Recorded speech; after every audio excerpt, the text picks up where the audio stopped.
રાખનાર મકડા મારા રામે રમતા રાખ્યા રે મૃત્યુ લોકની માટી માટી માનવ કહીને પાક્યા.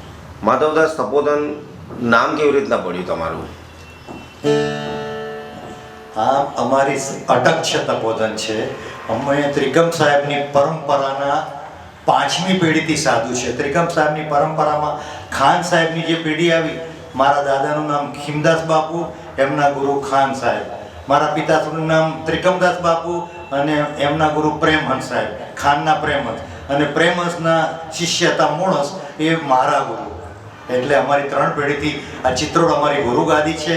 અમને યજ્ઞોપવિત આપવામાં આવી ત્યારે અમારા પિતાશ્રી, અમે જમાલપુર વિસ્તારમાં મુસ્લિમ વિસ્તારમાં રહેતા હતા ત્યારે મોણસ બાપુજીને ત્રિકમ સાહેબની જગ્યામાંથી તેડાવેલા અને મોટો જલસો કાર્યક્રમ રાખ્યો હતો. અને મુસ્લિમ બિરાદરો પણ એમને જોવા આવેલા. 7 ફૂટની એમની આમ છટા જોઈ હોય તો મોણસ બાપુની 14 મણની કાયા, કે આ કોણ છે આવો સંત. એ વખતે અમને આ ભગવો અંચોળો ઓઢાડેલો. ત્યારથી મને ભેખ મળ્યો એટલે ભેખધારી સાધુ અમે કહીએ. મઢી હોય એને મઢીધારી સાધુ કહેવાય. એટલે અમને ભેખધારી 3 પેઢીથી અમે ભેખધારી સાધુ. અને ખાન સાહેબની આપેલી જોડી, મારા દાદા ઉપર ખાન સાહેબ વખતે ખુશ થઈ ગયા ત્યારે સંતો મહાત્મા અમુક વસ્તુઓ, દિવ્ય વસ્તુ આપી દેતા. ખાન સાહેબની આપેલી જોડી અમારા ઘરમાં મોજૂદ છે. વાહ. અને પછી એ જ પરંપરામાં અમારા પિતાશ્રી ત્રિકમદાસ બાપુ આવ્યા.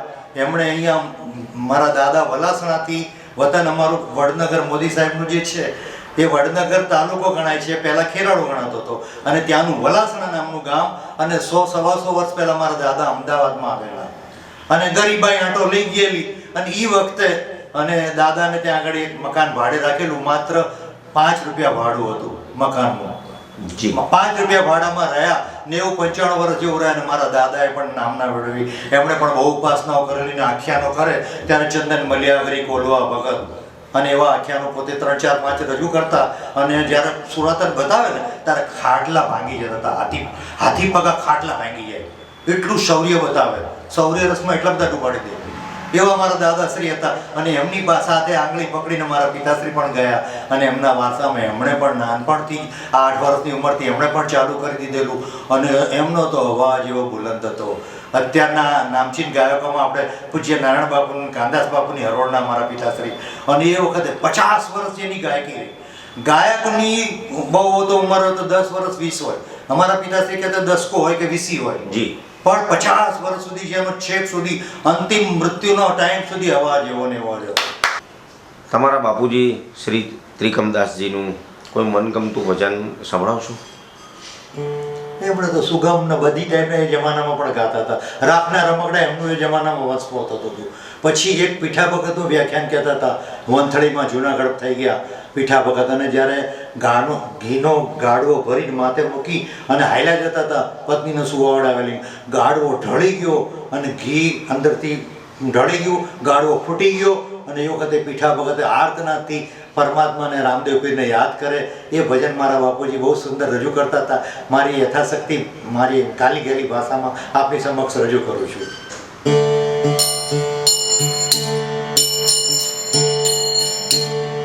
આવો હરી તમને યાદ મન મંદિર જામાય હરી. આવો હરી તમને યાદ મન મંદિર જામાય હરી.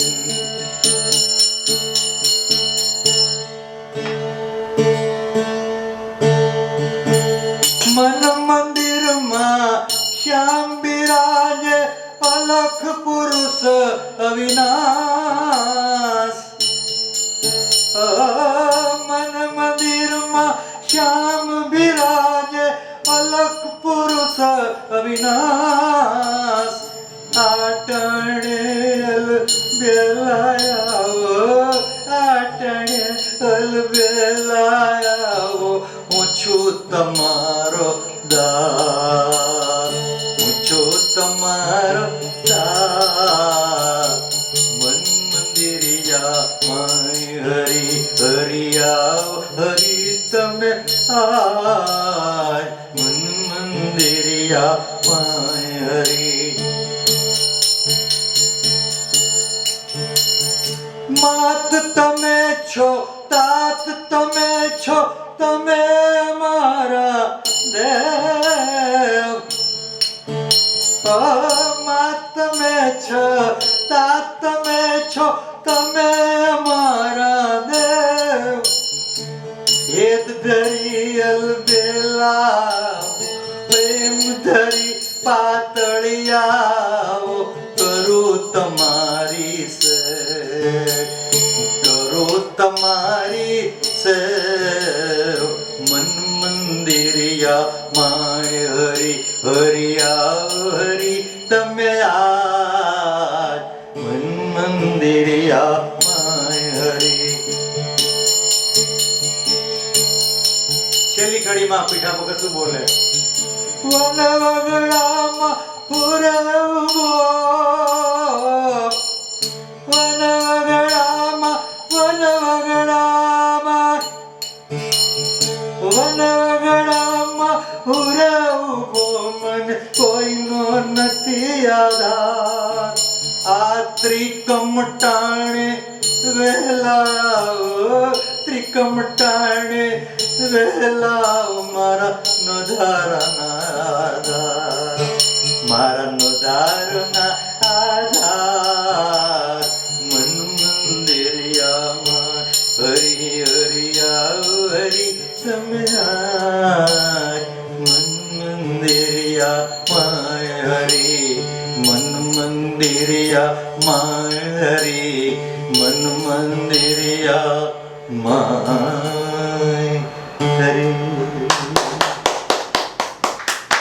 અને જમાલપુર વિસ્તારમાં રહેવાથી 5 ચોપડી ભણેલો માણસ એ વખતે ઉર્દુ બોલે ઉર્દુ અમારા પિતાશ્રી ઉર્દુ બોલે ઉર્દુ કવાલીઓ મોઢે બોલે યુસુફ આઝાદ જાની બાબુ એમની સાથે બેઠેલા સતાર બાપુનું એક વખત આગમન થયેલું તો ત્યાં આગળ જમાલપુરમાં અને એ વખતે સતાર બાપુની સાથે મારા પિતાશ્રી ગાયેલા છે એટલે આટલું બધું કાજી અનવર મિયાની સાથે પણ એમની બધી મુલાકાત થયેલી એટલે આવો વારસો અમને મળેલો એટલે હું પિતાશ્રી સાથે જતો હતો અને મને વારસામાં પણ આ મળ્યો મારા પિતાશ્રી 50 વર્ષ સુધી ગાયા છે પણ બધા કલાકારો વિથ બુક્સ ગાતા હશે કદાચ બહુ ઓછા કલાકારો એવું તો એક જણનું ના કહી શકાય પણ બહુ ઓછા કલાકારો જૂજ કલાકારો વિધાઉટ બુક ગાય છે મારા પિતાશ્રી ગણપતિ સ્થાપન કરી અને સવારના 5 વાગ્યા સુધી સ્ટેજ ઉપરથી ઉતારવાનું નહીં માત્ર એક તારો ને મંજીરા બહુ હોય ને તો કદાચ તબલાવાળો હોય હાર્મોનિયમ પણ નહીં પણ બધા રાગોની છાયા બાંધીને ગાતા હાર્મોનિયમ વગર ગાવું કાલિંગડો ને બધા જુદા જુદા રાગો સારંગ ને દુર્ગાજી બધા રાગો પોતે ગાય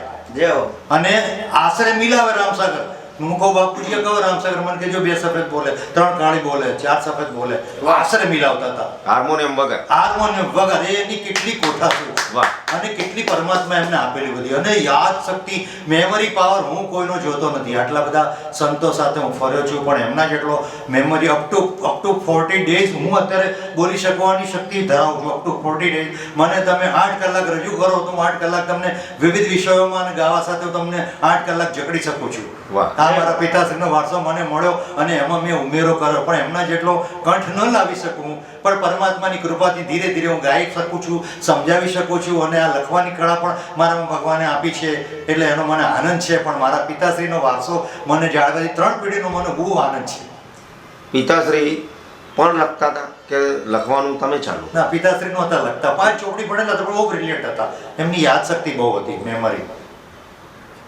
એમની યાદ શક્તિ ખૂબ જ અમરચરિત્ર ભાગ 1 થી 6 નામનો ગ્રંથ આવે છે એની અંદર બધા આખ્યાનો છે મદાલસા આખ્યાન ને ચંદ્રહાસ આખ્યાન ને એ બધા એવા 1 થી 5 ભાગના આખ્યાનો અને 6ઠા ભાગમાં અમરચરિત્રનો ભાગ છે એટલે 5 ભાગના અંદરના રાગો સાથે અંદરના બધાને વાર્તાલાપમાં તો બધું યાદ રહે નળ રાજા હતા દમયંતી હતી ફલાણા રાજા હતા ફલાણા ભગત હતા ને અંદરના રાગો સાથે અંદરનું જે લખાણ હતું એ આપણે ભોજક સમાજવાળા છે ભોજક સમાજ વાળા લોકોની પાસે જે રાગો હતા ભવાઈ વાળા લોકો કરતા એ બધા રાગોની અંદર છાયા બાંધેલી એટલે પિતાશ્રીને એ બધો વારસો અંદર મળ્યો હતો એટલે એ બધું મેમરીમાં ગાતા અરે બીજી તમને શું વાત કરું કુંવરબાઈનું મામેરું સામળસાનું કુંવરબાઈનું મામેરું અત્યારે પ્રેમાનંદનું લખેલું લોકો પીએચડી કરે છે. મારા પિતાશ્રી પહેલા પાનાથી છેલ્લા પાના સુધી ઓરલી, વાહ, ક્યાં વાત.